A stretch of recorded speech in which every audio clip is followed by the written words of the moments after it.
langsung TKN. Tapi di mursyid kita di Magelang sampai hari ini masih wawunya masih ada. Qadiriyah wan Naqsyabandiyah.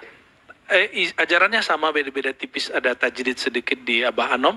Abah Anom punya satu tajdid yang ada di semua zawiyah yang lain, di semua pesantren tarekat yang lain, yaitu pesantren Inabah. Pernah dengar pesantren Inabah? Pesantren Inabah itu kalau di sini artinya rujuk an kulli ma siwallah, kembali dari selain Allah. Beliau jadikan nama itu untuk tafaulan, ngambil berkah, untuk jadi syifa, pengobatan dari narkoba, obat terlarang, kecanduan ya narkoba, kecanduan miras ya, kecanduan pornografi, masuk semua. Jadi orang-orang yang rusak psikologisnya itu masuk ke sana. Nggak tahu sekarang masih jalan, sepertinya masih jalan ya. Saya waktu itu melihat juga sampai ke Kedah sana ada cabangnya. Dulu ada Tuan Guru Zuki di sana, itu juga mengajarkan itu. Dan itu sangat cocok. Kenapa? Orang kalau sakau dia mesti berteriak. Dan zikir Qadiriyah itu berteriak. Buya cocok nih sama Nia, Buya. Ya. Kalau Naqsyabandi kan dimandiin aja malam-malam. Yang memandikan ini sama. Jadi memandikannya itu Naqsyabandiyah, zikir kerasnya, ya, zikir khofinya Naqsyabandi, dimandikannya Naqsyabandi, zikir kerasnya itu di Qadiriyah. Jadi beliau padukan itu. Habis itu dihantam aja dengan nama Allah, ya. Dan itu butuh kesabaran. Maka nggak semua orang wakil talqin atau ahli zikir bisa menjadi tabib, terapis yang bisa ngobatin orang dari masalah-masalah itu, ya. Dan di sini dikatakan ya, taubat itu merupakan dukhul fi sulamil qurbah fil akhirah, ya, masuk kepada tangga kedekatan di akhirat, wan nazaru ila wajhillahi tabaraka wa taala, dan memandang kepada wajah Allah Subhanahu wa taala. Lalu di sini ada satu riwayat, ini bukan hadis Nabi. Ini riwayat bil makna sebenarnya.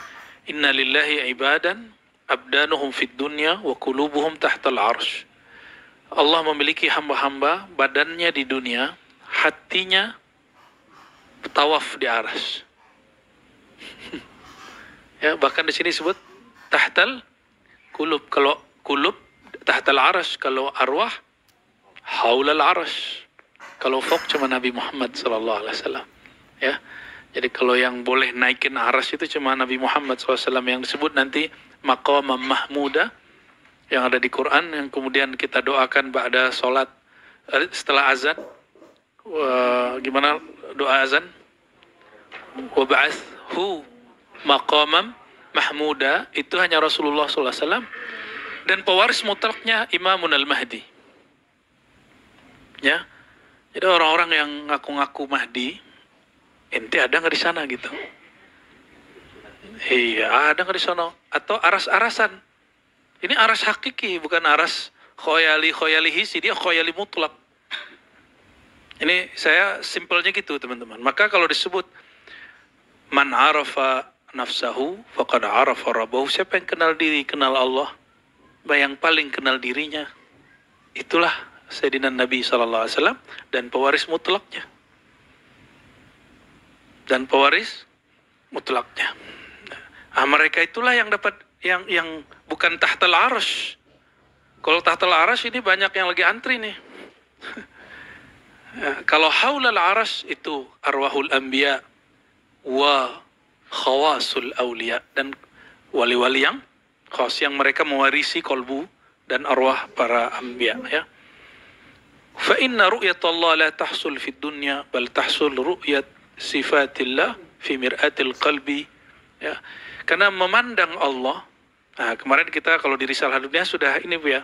Jadi jauharun nafs alias ruh itu, ruh qudsi itu, atau tiful ma'ani itu. Kalau tiful ma'ani, kalau dia ditiup ke bumi, dia disebut tiful ma'ani. Tapi dianya sendiri disebut ar-ruh al-qudsi. Ruh qudsi ini punya sifat, punya tugas 5 yang nomor 5-nya ru'yah, bukan basor. Ini yang Nabi katakan, apa arti ru'yah? Menatap, memandang. Beda dengan basor. Basor melihat mesti pakai alat ini. Nah, maka di Quran, la tudrikuhul absar, tidaklah dia diliputi oleh pandangan-pandangan mata. Maka Nabi SAW ketika mengatakan, ini yang tidak dipahami kelompok Mu'tazilah, walaupun orang Mu'tazilah ini bisa bahasa Arab, tapi tidak semua mampu bahasa Arab, mengerti sirnya Arab. Satarawna rabbakum, hadis Bukhari dan Muslim. Satarawna rabbakum, bukan satubsiruna rabbakum. Karena tubsir itu memandang, kalau kita memandang, kita akan meliputi objek yang kita pandang. Berarti Allah diliputi sesuatu, sedangkan Allah tidak diliputi oleh sesuatu. Maka digunakan di situ oleh Imam Ghazali, tugasnya Jauharun Nafs alias ruh qudsi, apa? Warru'yah, menatap. Warru'yah, menatap ini beda. Ini pilihan kata biar beda aja dengan memandang. Ya, dia dipinjamkan alat untuk menatap oleh zat yang mengizinkan dia untuk menatapnya. Maka ar-ruh al-qudsi, tifl ma'ani, kalau dia sudah dewasa, dia diizinkan ru'yah, dan Nabi mengatakan satarawna rabbakum, bukan saufa. Dalam waktu dekat kamu akan memandang Rabbmu seperti memandang matahari tanpa ada awan, atau memandang bulan sarawnal qamar fi lailatul badr, memandang rembulan pada malam purnama. Kita memandang bulan itu sebenarnya nggak pernah meliputinya, ya. Jadi ketika beliau mengatakan tara, ya, disitulah ayyuhal ikhwah, Sayyidina Nabi SAW menyampaikan jawami'ul kalim yang merupakan mukjizat beliau, kalimat-kalimat yang inti yang berbeda dengan yang lain. Barangkali itu, dan di ujung dikatakan ini musyahadah, ya, pandangan ru'yah itu tidak mungkin diperoleh kecuali dengan talqin syekh wasil makbul, syekh yang wasil, yang makbul, yang diterima minas sabiqin, dari wali-wali terdahulu, ya, bukan yang dipolitisasi, bukan, ya, mentalkin-talkinan itu namanya itu. Nah, baru orangnya dipulangkan, ditugaskan rudda ila takmilin naqisin, untuk ditugaskan menyempurnakan orang-orang salik yang belum sempurna, bi amrillah, dengan perintah dari Allah. Bisa juga diartikan biruhillah, dengan ruhullah, ya, dengan wasitah Nabi Muhammad sallallahu alaihi wasallam. Oke, baik. Terima kasih atas penjelasan dari Buya. Kita masih ada waktu sekitar setengah jam, ya. Sekarang kita buka kesempatan untuk bertanya, dan yang akan menjawab, kita sudah kedatangan Buya Zul Aswi juga, ya. Nanti kita akan atur yang jawab dari sebelah kanan sampai ke sebelah kiri.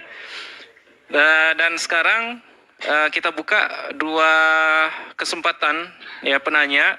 Pertama mungkin dari bapak-bapak, kalau ada silahkan.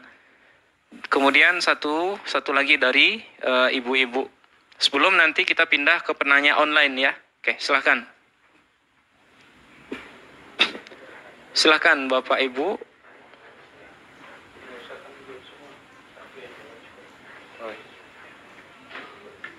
Ada yang offline? Oke, silahkan. Ada. Udah paham? Online aja nih, Assalamualaikum warahmatullahi wabarakatuh.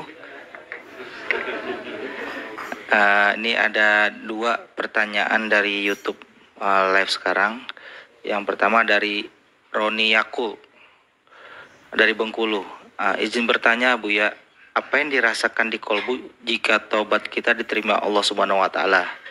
Itu pertanyaan pertama. Yang kedua dari Taufiku Haris, Tangerang.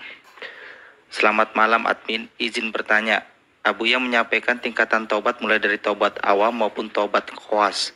Di sini saya ingin bertanya, bagaimana kita menaikkan level dari menjadi taubat khawas, sedangkan yang selama ini kita lakukan ialah mentaubati diri dari rasa goflahnya diri atau taubat awam. Jangankan merasa khusus, jika melihat diri ini rasanya saja belum, pantas disebut spesial di mata Allah. Admin, Akil, jawab Akil. Oke, silakan Buya Zul Asfi. Pertanyaannya ada dua, ya. Tadi apa yang dirasakan kolbu ketika seseorang bertaubat? Harusnya kalau orang bertaubat itu kolbunya seperti apa gitu. Nah itu yang pertama. Kemudian yang kedua, bagaimana cara menaikkan makom taubat? Oke, seperti itu Buya Zul Asfi.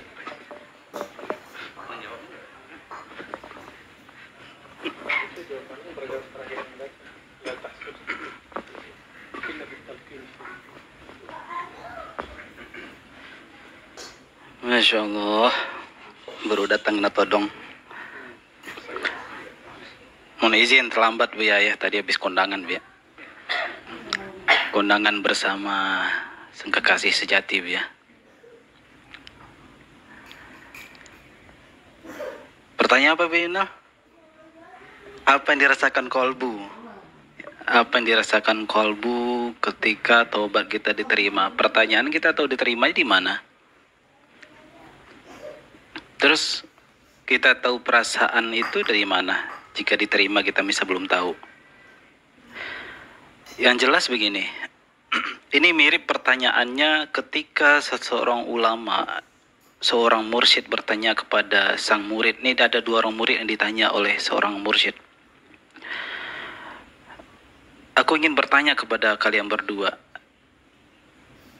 Kita tahu nggak Allah itu ridho kepada kita?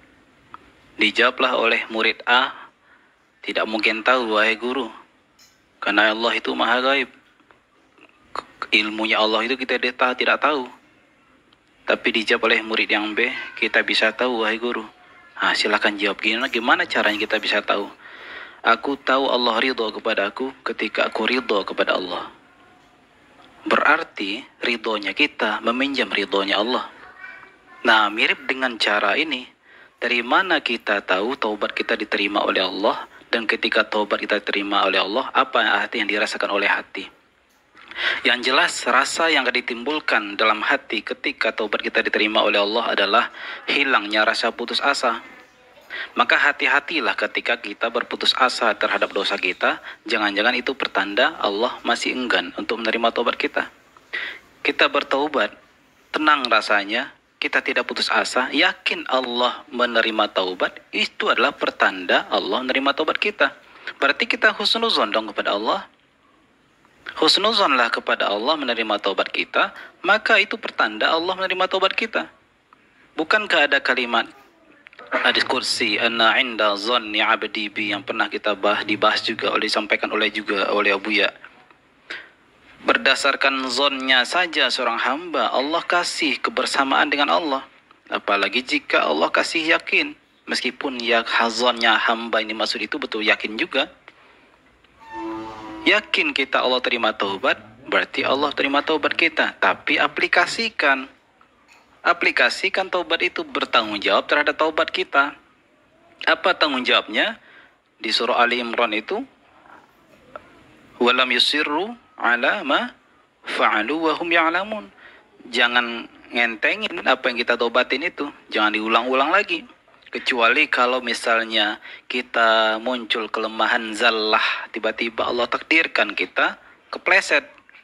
Itulah tandanya kita manusia. Allah masih sisakan sisi-sisi manusia kita. Ya seperti pada kekasih Allah. Seperti pada kekasih Allah itu gimana kekasih Allah?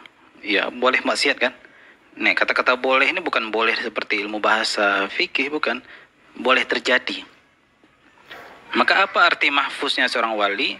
Mahfuznya seorang wali bukan maksumnya Nabi. Mahfuz itu maksudnya maksiat iya, tapi dia tetap cepat rujuk kepada Allah.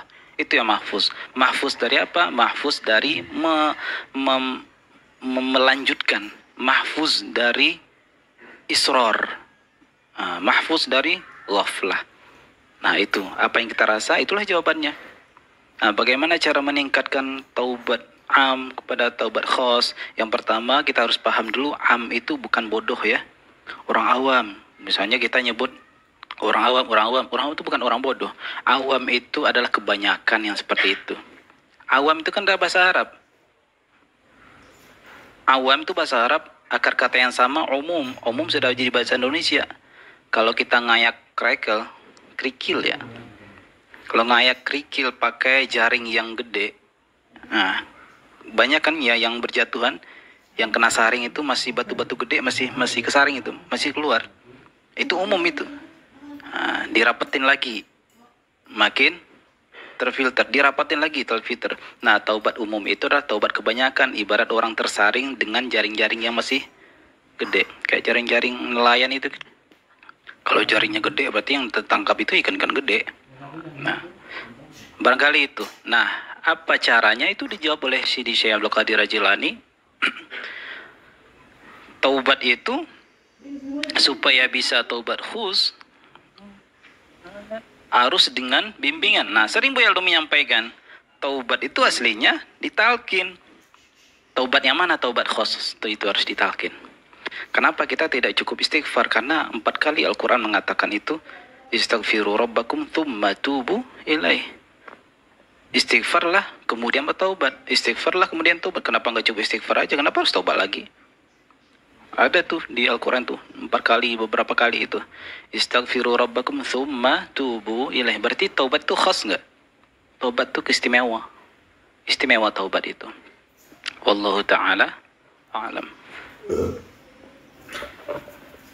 Oke, terima kasih kepada Buya Zul Aswi atas jawaban yang sangat